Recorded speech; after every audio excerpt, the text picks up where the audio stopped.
मारो इसे और मारो इसे, ये इसी लायक है। अरे मारो यार। सरपंच जी, कालिया को चोरी करते हुए हम सब ने रंगे हाथ पकड़ा है। अब इसे गांव से बाहर निकाल देने में ही हम सबकी भलाई है। तो देर किस बात की है, अभी इसे धक्के मार के इस गांव के बाहर का रास्ता दिखा दो। अरे सरपंच जी, ऐसा मत करिए, मुझे एक मौका और दीजिए, मैं दोबारा कभी चोरी नहीं करूंगा। लेकिन गांव वाले उसकी एक नहीं सुनते और उसे मार मार के गांव की सीमा के बाहर निकाल देते हैं। अरे मेरी कमर दर्द के मारे मेरी जान निकली जा रही है। कमबख्तों ने जम के धुलाई की है मेरी। अरे भगवान करे इनके गांव में भूचाल आ जाए, धरती फट जाए और सब गांव वाले उसमें समा जाए। चलते चलते कालिया जंगल में पहुंच जाता है। उसे वहाँ एक प्रयोगशाला दिखाई देती है। अरे इस जंगल में ये अजीब सा दिखने वाला घर किसने बनाया है, चल कर देखना पड़ेगा। कालिया प्रयोगशाला के पास चला जाता है। दो वैज्ञानिक प्रयोगशाला में बातें कर रहे होते हैं। बधाई हो डॉक्टर चमन, आखिरकार हम दोनों ने मिलकर एक ऐसी घड़ी का आविष्कार कर लिया है जिसे पहनकर कोई भी इंसान गायब हो सकता है। हाँ हाँ, तुमने बिल्कुल सही कहा डॉक्टर जर्माटो। अब कल सुबह ही हम इस जंगल से निकल जाएंगे, लेकिन उससे पहले आज रात के खाने का बंदोबस्त करते हैं। हाँ हाँ, मुझे तो बड़ी जोरों से भूख लगी है, चलो चलते हैं। दोनों वैज्ञानिक वहाँ से चले जाते हैं। उनके जाते ही कालिया प्रयोगशाला में दाखिल होता है। अच्छा तो ये बात है। कालिया बड़े से कांच के अंदर रखी घड़ी को बाहर निकाल लेता है और अपनी कलाई पर बांध लेता है। फिर घड़ी में लगा बटन दबा देता है। कालिया को एक जोरदार झटका लगता है। कालिया अपने आप को आईने में देखता है तो उसका पूरा शरीर पूरी तरह से गायब हो चुका होता है।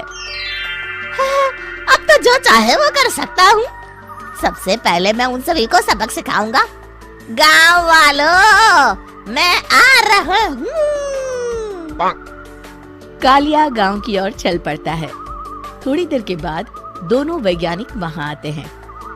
अरे ये क्या, लगता है कोई हमारी घड़ी चुरा कर ले गया है। ये देखो पैरों के निशान। अब क्या होगा, अगर वो घड़ी किसी गलत हाथों में पड़ गई तो अनर्थ हो जाएगा।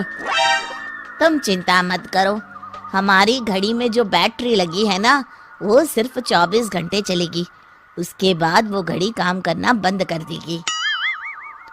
उधर दूसरी तरफ गांव में सरपंच अपने घर में सो रहा होता है। तभी एक आहट से उसकी नींद खुल जाती है। अरे कौन है, कौन है वहाँ? बड़े मजे से सो रहा है, आज मैं तुझे नहीं छोड़ूंगा। कालिया पास में पड़ा डंडा उठाकर सरपंच की पिटाई शुरू कर देता है। ये ले, ये और ये ले, तू इसी लायक है, ले। आप मर गए। अरे अरे ये क्या हो रहा है? अरे अरे कोई बचाओ मुझे, मेरे घर में भूत आ गया है। सही कहा, मैं भूत ही तो हूँ, ये ले। अरे भूत जी, मैंने आपका क्या बिगाड़ा है, मुझे छोड़ दीजिए।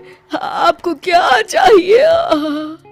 तेरे घर में जितना भी पैसा है ना, मुझे ला कर दे दे, तब मैं तुझे छोड़ दूंगा और यहाँ से चला जाऊंगा। सरपंच अपनी तिजोरी से पैसे निकालकर एक बड़े कपड़े में बांधकर जमीन पर रख देता है और कालिया वो सारा पैसा लेकर वहाँ से चला जाता है। दूसरी तरफ जमींदार गांव के चौराहे पर खड़ा कुछ लोगों से बात कर रहा होता है। इस कमीने जमींदार ने भी मुझे बहुत पीटा था, इससे भी बदला लेना तो बनता है। हाँ? जमींदार अचानक अपने आप को चांटे मारने लगता है।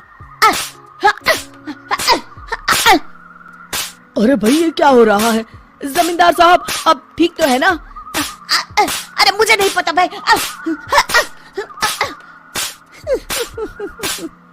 अरे मर गए रे, ये तो पक्का किसी भूत प्रेत का काम है। जमींदार के अंदर कोई भूत आ गया है, इससे पहले कि ये हमारे अंदर आ जाए। मनोहर भाई, अपनी जान बचानी है तो भागो यहाँ से। ये क्या? अरे बाप रे बाप, मुझे तो भूतों से बड़ा डर लगता है। मैं तो चला यहाँ से। अगली सुबह इस घटना से पूरे गांव में दहशत फैल जाती है। सभी गांव वाले आपस में बात करने लगते हैं। अरे भाई, पता नहीं कहाँ से हमारे गांव में एक भूत आ गया है। उसने कल रात को सरपंच और जमींदार की खूब पिटाई की और उनके सारे पैसे भी लेकर चला गया। हाँ भाई हाँ, ये भूत तो मुझे बड़ा अजीब लगता है। मेरी समझ में नहीं आता कि भूत उन पैसों का करेगा क्या। अरे तेल में पकोड़े बना के तलेगा बेवकूफ। इस बात की चिंता करके कहीं वो भूत हमारे घर में ना आ जाए।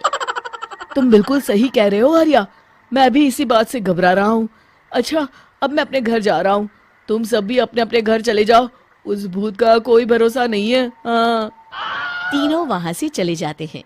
दूसरी तरफ कालिया सारे पैसों को एक खंडर में छुपा देता है। इतने सारे रुपए तो मैंने अपनी पूरी जिंदगी में एक साथ कभी नहीं देखे। इस तरह कुछ दिनों में मैं अमीर बन जाऊंगा। आज मैं उस मोटे बब्बन को अपना शिकार बनाऊंगा।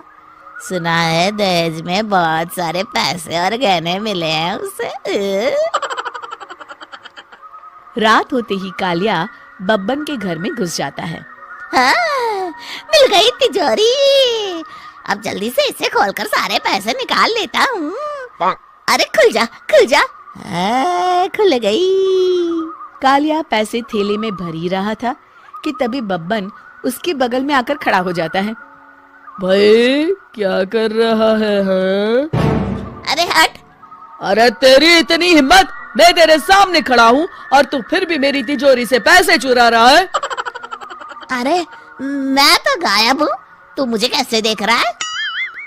कालिया अपनी घड़ी को देखता है। अरे इसे क्या हो गया है?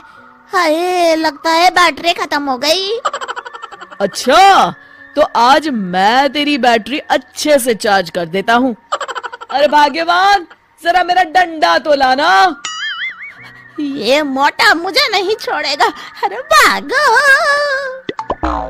कालिया भागकर घर के बाहर जाता है। बाहर सभी गांव वाले हाथ में डंडा लिए खड़े होते हैं। अच्छा, तो तू वो भूत है? मुझे माफ कर दीजिए सरपंच जी, मैं आपके और जमींदार जी के सारे पैसे लौटा दूंगा और आज ही हमेशा के लिए ये गांव छोड़कर चला जाऊंगा। शिक्षा: बुराई ज्यादा दिन की मेहमान नहीं होती, एक दिन उसका अंत हो ही जाता है।